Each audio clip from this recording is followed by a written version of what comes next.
Today, answers matter more than ever before. That's why IBM is helping businesses manage customer questions with Watson Assistant. It's conversational AI designed to work for any industry. Let's put smart to work. Visit IBM.com/Watson Assistant.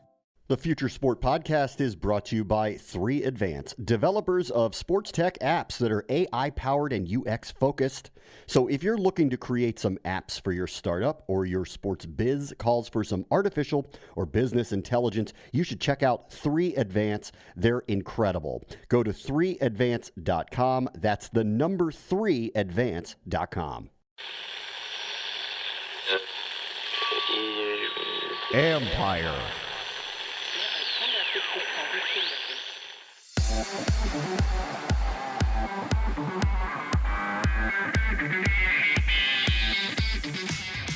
This decade, it's the one where betting changes sports. Doing a national broadcast, you have your brand exposed to people in California and Florida and Texas, which is great, but they're not quite, again, you can activate at the moment. So we've been very tactical in how we've spent. That's Johnny Aitken, CEO of PointsBet USA.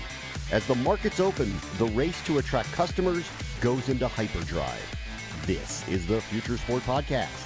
I'm Bram Whitestein.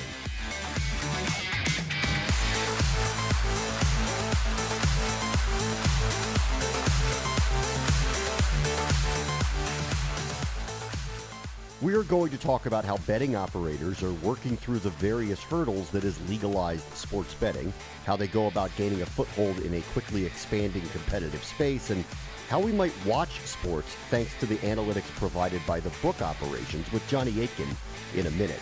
Plus, the Chicago Bulls are the latest franchise to leverage their brand to find new entrepreneurs in and out of the sports tech space. So they are looking ahead, but maybe no one is having to have the real hard talk about how their sport will fundamentally change than NASCAR. And the future is soon, where the roar may one day be a thing of the past.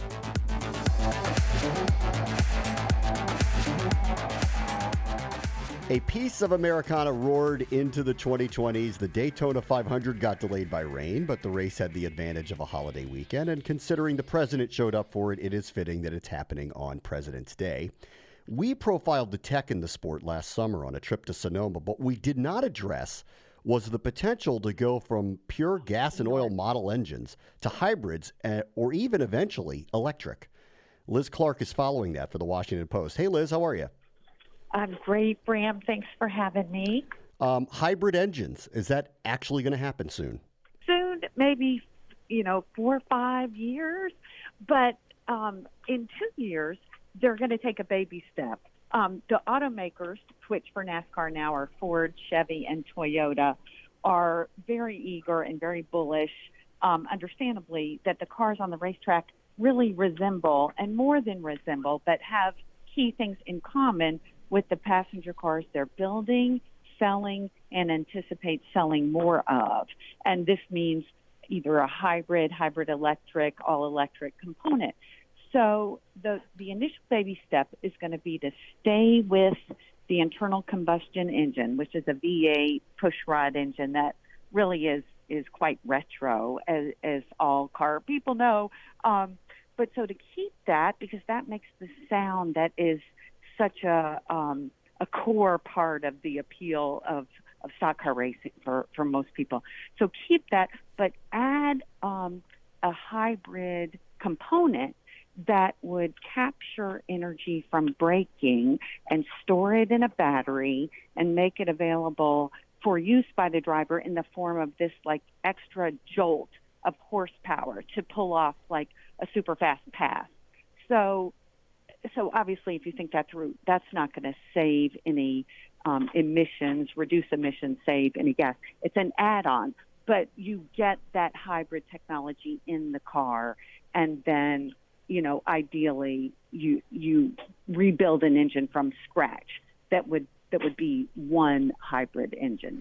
This does sound like, though, that there's a competitive balance issue if they were to allow that to happen, as whoever could figure out the supercharged battery would have an advantage over the ones that didn't have that if they were allowed to use it in specific moments in a race.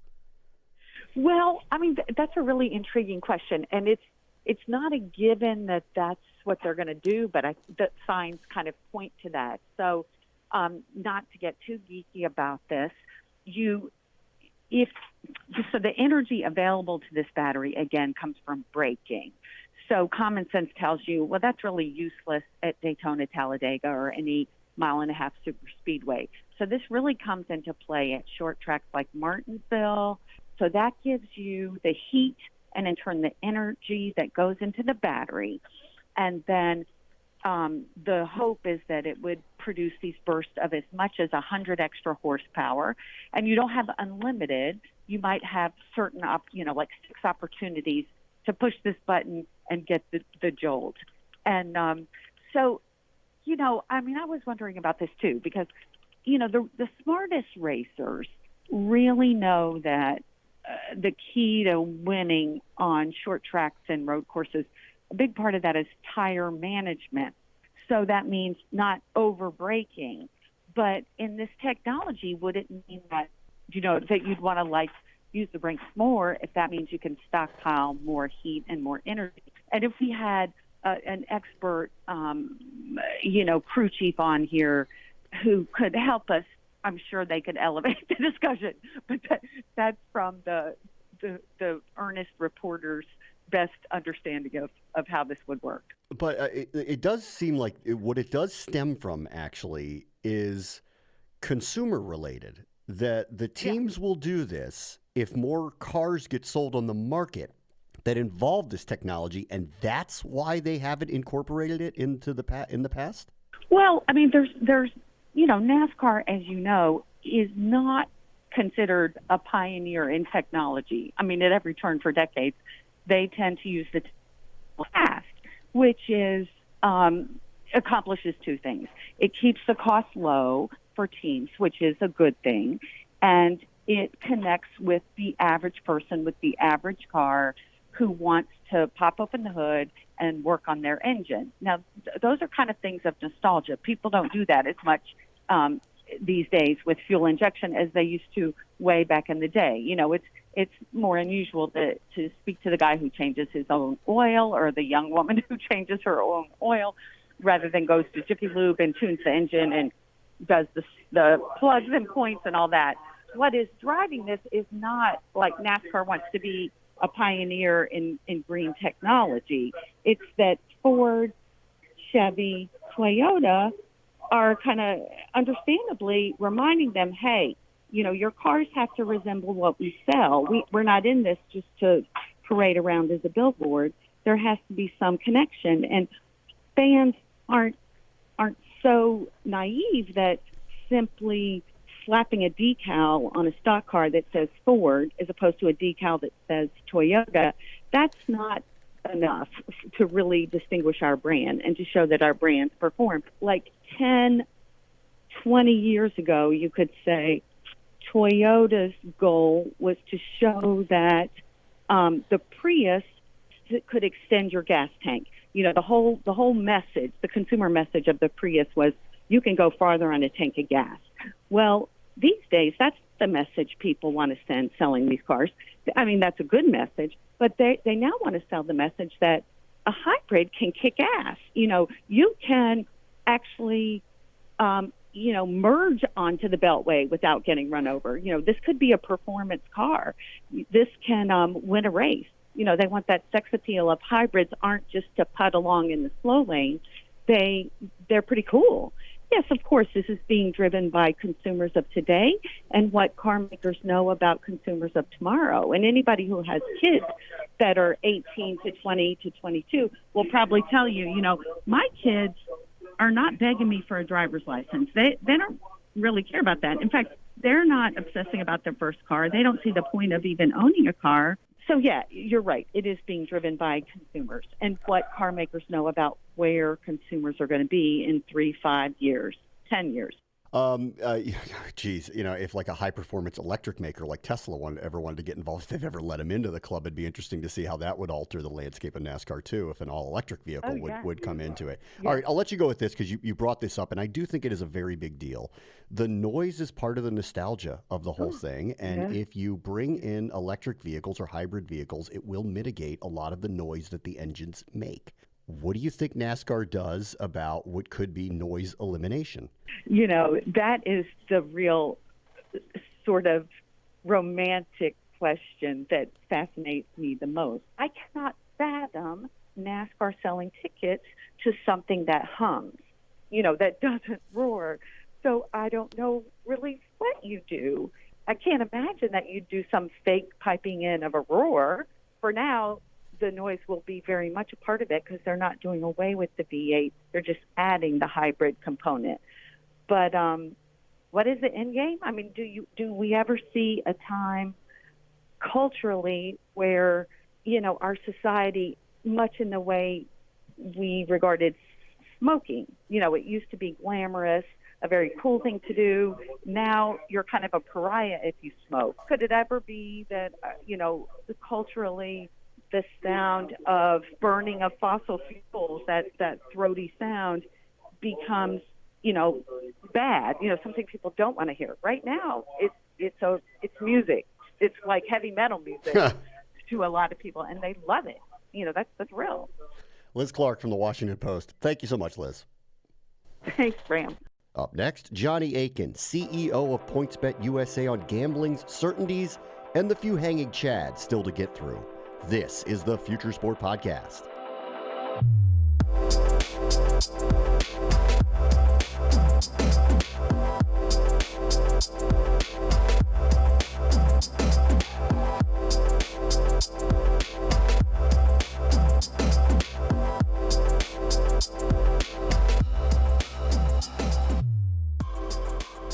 Our guest this week is Johnny Aitken, who's the CEO of PointsBet USA. This is a Australian-based global sportsbook operator, but they've made their way into the U.S. markets and just landed a new, huge, multi-year partnership with the NBA as an authorized sports betting operator for that league. Hey, Johnny, how are you? I'm great. How are you? Talk about what the partnership is. What are you doing with the National Basketball Association?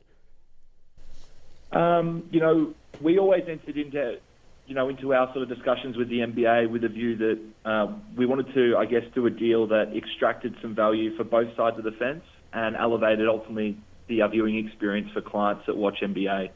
So our deal in nature is an authorized betting operator deal, which is similar to what other operators have struck with the NBA, which gives us the right to use team logos and designations on our site, to buy assets in and around live broadcasts, to do team and stadium deals. But on top of that, and the most exciting part in our eyes of the deal is the win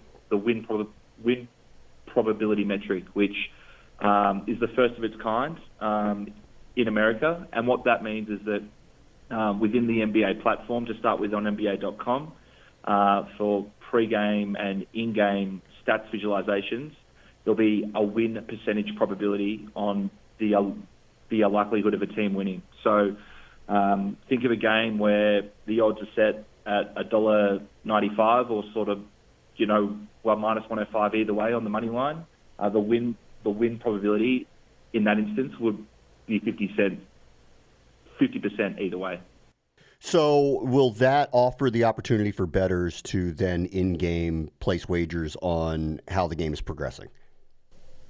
I think that's to come. I think the aim of the probability metric is just to simplify odds, and in a market that's as nascent as the US, a lot of the apps and experiences that are coming from Europe are very full on. They're experiences that have been built for a very sort of mature bettor, and in America we need to be cognizant that well, not everyone's been betting for 50 years. Not everyone knows what minus 110, minus 120 means, and this is a way to simplify odds and get people in a nice way sort of educated on betting, get them comfortable with what percentages mean compared to odds, and hopefully over time get them interested in betting in NBA. That's really interesting that you put it that way, because clearly there are a lot of people in the United States who have bet legally and probably illegally for a number of years, but now that the laws have changed, all of this has changed as well. And yet we're described here as kind of immature in understanding the mechanics of it. Can you dive a little deeper into what you mean, of what you learned about the U.S. bettor so far? Listen, I think there's, again, different types of bettor. Obviously, there is a mature bettor here that's been betting offshore for a long time, and they're very familiar with all of the products and all of the odds and all of the betting lingo that comes with sports betting. But the mass market, haven't been exposed to sports betting. And, even myself coming from Australia, moving from sort of decimal odds to, these American odds where you're trying to compute what minus 400 means and what plus 330 means and what a teaser is and what minus 5.5 spread line is versus minus 3.5 and the odds on that. It is very confusing, and unless you're a really talented sort of mathematician, I think it's a real job and focus of the sports books to, again, sort of educate people. We did that from our launch with the Darrell sort of Revis Betting Academy, which is a very sort of simplified way of sort of walking people through key markets and what they mean, walking through our unique product points betting. And we've sort of, I guess, moved that up to another level now with the win probability metric powered by the NBA, again, on their platforms. As said, it'll be available on NBA.com in a few months' time. And, we'd hope that, again, over time it's adopted and sort of rolled out over more sort of inventory. Could you talk about relationships with the broadcasters themselves and how you see that functioning now in this new environment? It's a pretty fractured environment, to be honest. Coming from Australia and also working in the European markets, deals with broadcasters in some aspects are a lot more cleaner and easier to construct because, operators in Europe, operators in Australia are getting licensed at a federal level. So any ad spend that you're doing above the line, it's touching every corner of the country that you're operating within. Within the US, obviously, sports betting is a state-by-state decision, and for the time being, you have X amount of states live. So doing a national broadcast, you have your brand exposed to people in California and Florida and Texas, which is great, but they're not clients, again, you can activate at the moment. So we've been very tactical in how we've spent. We went live in New Jersey at the start of January 2019, and that was the first state that we went live in. And we've been very targeted in that state on really sort of digital assets. New Jersey is a funky market where New York supplies the north of Jersey with the above-the-line media, and Philadelphia supplies the south of Jersey with the above-the-line media. And if you're not operating in Pennsylvania or New York, you have huge amounts of spillage. So, you really need to think very sort of strategically through the landscape here, and especially the sort of media landscape. So around the broadcast, a lot of national deals, you do have this spillage factor, and obviously these deals come with a huge cost, so you need to think through that. So to date, we've been very tactical and probably shied away from doing a lot of sort of TV spend in New Jersey, but as we get into markets such as Indiana and Illinois and Michigan, which are 3 states that we're looking to launch this year, there are markets that have clean sort of media DMAs, and as such, you will see the PointsBet brand on sort of TV, and we will obviously want to be in and around live broadcast. That's where our sort of consumers are, and that's what we want to target. And we're hopeful of, again, sort of, working with broadcasters to bring to life the win probability metric and other types of digital initiatives. I want to talk about some other technology with you to see how it sits with your models and how you are dealing with these new markets, and that's 5G. What does that mean for controlling the quality and of the games that you're offering? Yeah, I think speed's everything. Speed wins. Every consumer study you look at from Europe, Australia, and now the US, early days, really speed and ease of use is what the consumer wants. Obviously, price and promotions, for instance, are very important at times, but ultimately having the fastest and easiest app to use is key. We just released a new version of our app, which is probably a 3 to 4x upgrade from our former app in terms of speed and ease of use, and it's the fastest app in market. When that sort of, I guess, translates to 5G, it's all sort of well and good to for PointsBet to have this fast app, but if our clients are in a poor coverage area in a stadium with 4G where 20,000 people are also trying to log into the network, they're going to face, load issues and things as such. So 5G for operators is really important to unlock that and to make sure, especially for PointsBet, that our sort of great work is matched with a great sort of connection.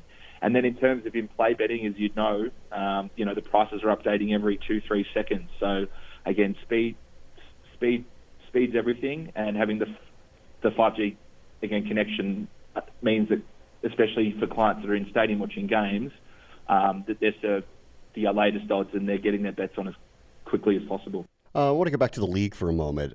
Adam Silver, the commissioner of the NBA, has been very forward-thinking about this. There is a sports book operation that's going to open at the Wizards and Capitals facility under Ted Leonsis, so there are some owners that are embracing this. And then I think there are other leagues that are being a little more careful about it. Can you kind of survey the American sports leagues and who's being open about this, who's being guarded, and how you think this will all play out over the next few years? I think in the media there's been a bit of a beat-up, a little bit about the leagues and their sort of the way they're sort of handling this. I've had active conversations with all the big four pro sports leagues here, and they've been fantastic. Obviously, the NBA were the first out of the gate with Adam Silver's letter. We've obviously struck a deal first with the NBA, so we work very closely with them. NBA for us is a very important sport, not only in the US market, but in Australia, it's the fastest growing sport. 10 years ago, NBA would have made up 0.5% or under of overall handle. It now sort of makes up around 25%. So it's great. It's a very important league to us globally. And then as it comes to NFL, MLB, and NHL, they're all charting their own course, but they're doing it in the right way. They're very collaborative. We hoped to announce similar deals over time to what we've announced with NBA, but it's very important for us as an operator that we are extracting value, and it's not simply a deal that gives us the right to use team, logos and things like that. There has to be added value, which ultimately drives people to bet on NHL over French soccer or to bet on MLB over English tennis. And that's what we're driving with the leagues, and they've been very sort of receptive to that. What do you think of the concept of integrity fees? Do you think that will end up going anywhere for leagues, or if the federal government were to get involved and get behind something like that? Well, I think obviously we need to acknowledge that there is an active offshore market, and it's an offshore market that isn't policed in terms of what sort of people are betting on, what trends are happening within college basketball games, within player props and things like that. So it's obviously a very clear argument that bringing that activity offshore, allowing operators to compete on price and promotion by not imposing onerous tax schemes or onerous fees to be an authorised operator is really important. And again, that's the narrative that we've been discussing with the league for a long time, and the NBA, again, in particular, have been very sort of responsive to that. Last thing I want to ask you about is second screen experience, going back to the broadcast models. We've talked to a lot of different groups, and obviously all of the major purveyors of content are looking for opportunities here, and it seems to be seamless for gambling or fantasy or all those applications to work within the context of a second screen to what is a traditional broadcast. How do you see your role in potentially being part of those type of experiences? I probably view it at the moment that the second screen experience is obviously the focus and the sort of relevance for all sort of US sports, both college and pro. It's going to be very hard for operators to do streaming deals and get those broadcasts, again, within the app.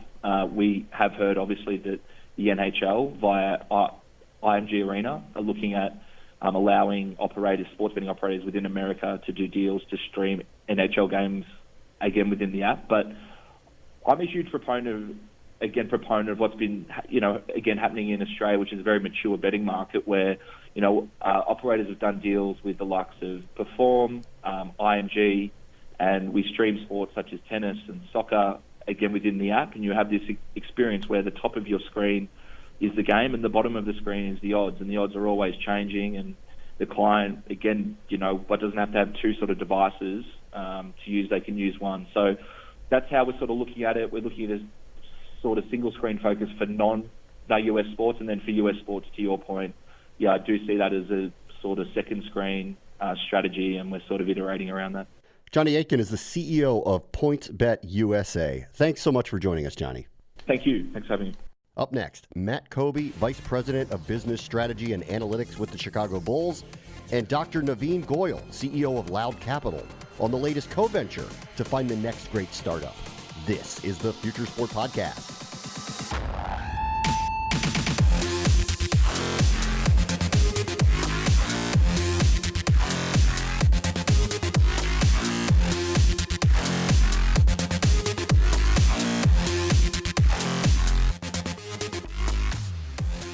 So let's take a minute here to thank our friends at 3Advance. These guys are ranked one of the nation's top app developers, but that's not all.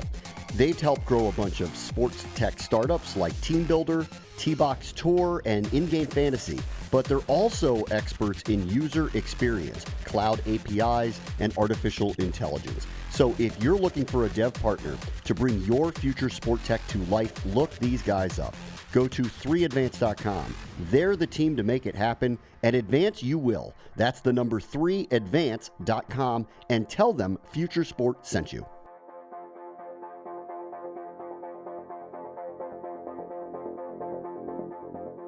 Our guests this week are Dr. Navin Goyal, the CEO and co-founder of Loud Capital, and Matt Kobe, who's the Vice President of Business Strategy and Analytics for the Chicago Bulls.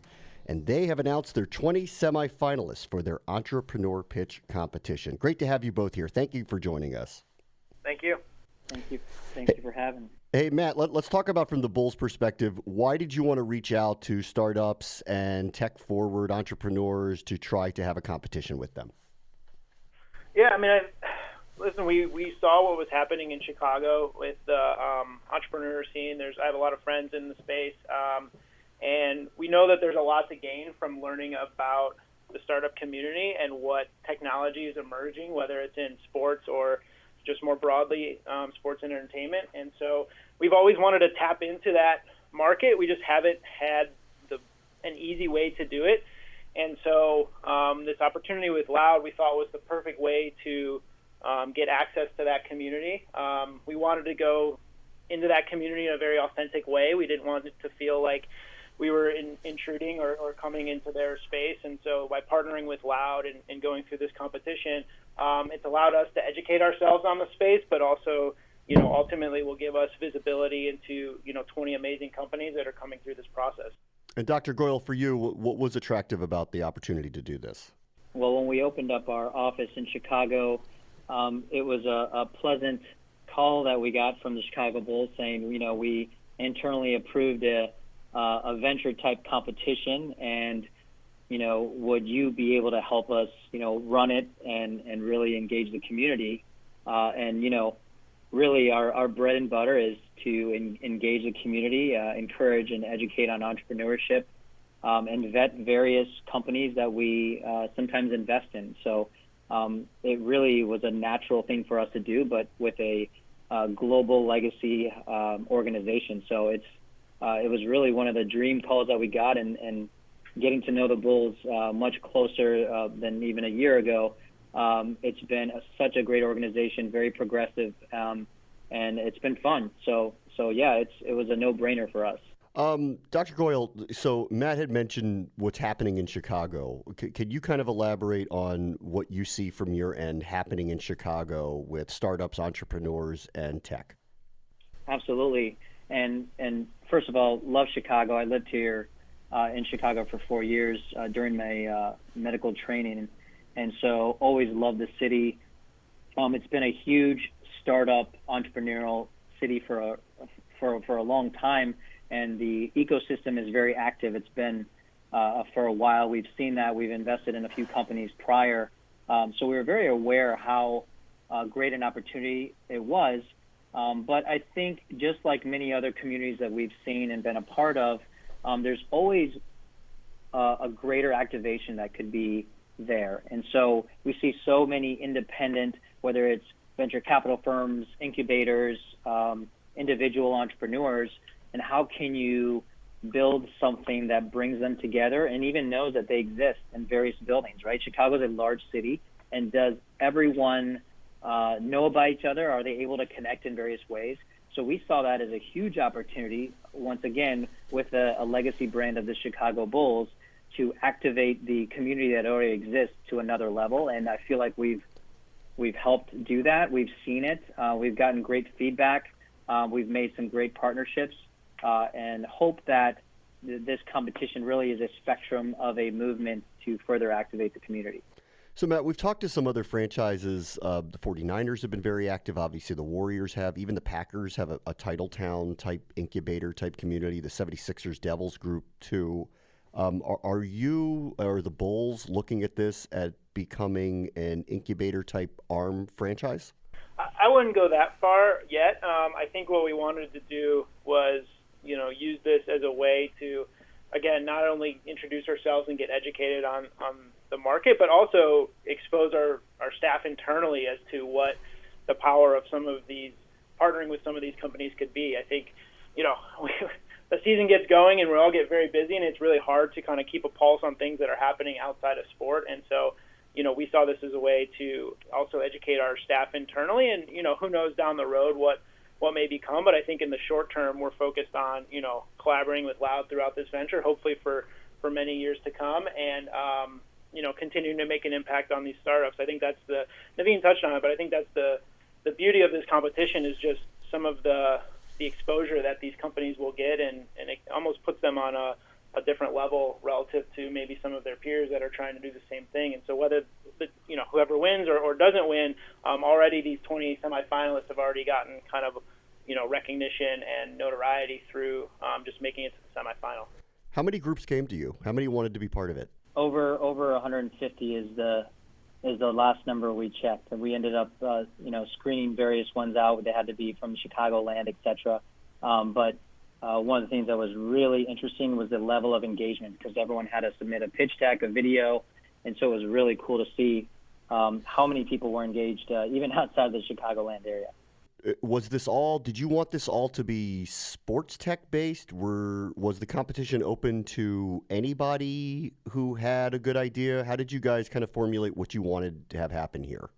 Yeah, I think in terms of the first round, we intentionally kept it somewhat broad because we didn't want to screen anybody out right out of the gate, or people read the description of what we're looking for and say, well, my company doesn't really fit that description. And so we kept it intentionally broad with the hope of getting a lot of applicants, and then we ultimately leaned on Loud to evaluate those companies and who makes kind of the final cut to the semifinals. But in the end, I think what you see is you have some personal fitness, you have mobile food ordering, you have games, you have education, you have video related services, and so I think you have a nice wide spectrum of companies that ultimately made it to the semifinals. And I think that's exactly what we wanted. I don't think we went into this saying we really want to, just companies for this specific need. I think what we wanted to see was there are a lot of different companies that touch sports and entertainment in a lot of different ways, and so let's keep it broad and ultimately find, the best companies that we want to move forward.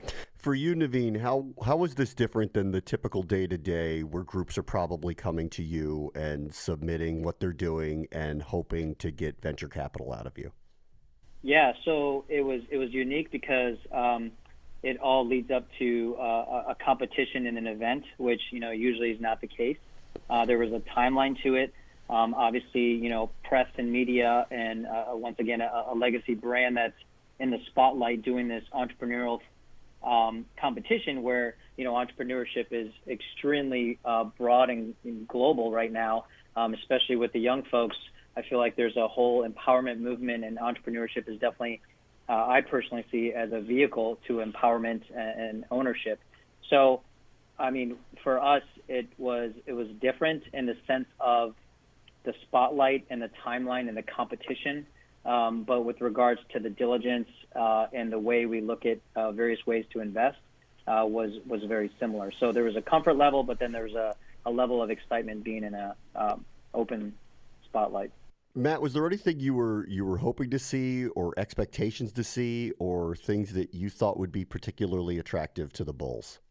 As it relates to the company specifically, or just broadly the competition? Really broadly the competition. When you decided to do this, did you guys have any idea of what type of companies would be attractive to an NBA franchise? Not explicitly. I think, certainly we have companies that reach out to us throughout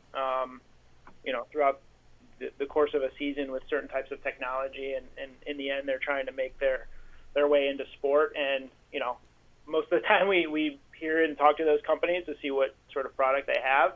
But I think what this did was it allowed us to be part of a different process. I think in the end, if, the companies that make it and ultimately the company that wins, if there's an opportunity for the Bulls to use them, I think that would be great. But at the end of the day, I think through this competition, what we wanted to do was really try to impact,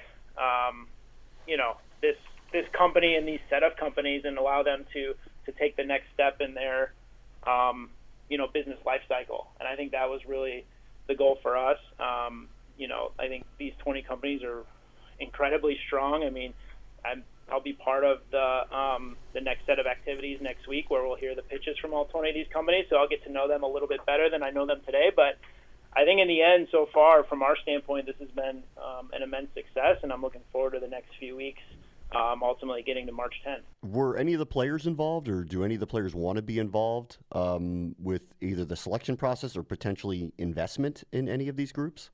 I think right now we're, in terms of kind of judging in the process, we're going to have Bulls representatives be a part of that. And so we're still finalizing who that may be. So right now, no, but we're still finalizing who those list of folks will be. Navin, you said you guys have reach all over the country, likely the world. Are you looking at trying to replicate this with other franchises off of what has happened here? So I would say we're not looking to replicate it. We're obviously having fun. We have a presence in Chicago, love the community. We're very hands-on and believe you should have boots on the ground to do something like this. Again, a whole level of community engagement. So to answer your question, there have been teams that have reached out, and we're discussing various things, but we're not actively looking to do this. It is a lot of work, and it's been fun, but it just needs to make sense for both sides. The team, or the entity that reaches out, they need to have an alignment with what we believe in. And again, us and the Bulls have been completely aligned on our goals and how we do business and how we kind of think very, I would say, forward thinking. So, not actively looking, but had some very interesting calls from around the way. And to me, that's just great that there's a hunger to do something like this kind of partnership to kind of engage the community. So I think there's a lot of opportunity for a lot of different organizations. It's really cool. It's a great opportunity for a number of these groups, specifically out in the Midwest. Dr. Navin Goyal is the CEO and co-founder of Loud Capital, and Matt Kobe is the Vice President of Business Strategy and Analytics with the Chicago Bulls. Thank you both for joining us. Thank you, Bram. Appreciate it. Yeah, thanks, Bram. Thanks for having me. That will do it for us this week. As always, the future is now. This is the Future Sport Podcast. I'm Bram Weinstein.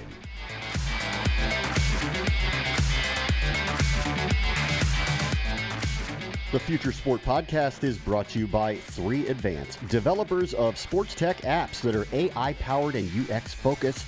So if you're looking to create some apps for your startup or your sports biz calls for some artificial or business intelligence, you should check out 3 Advance. They're incredible. Go to 3advance.com. That's the number 3advance.com.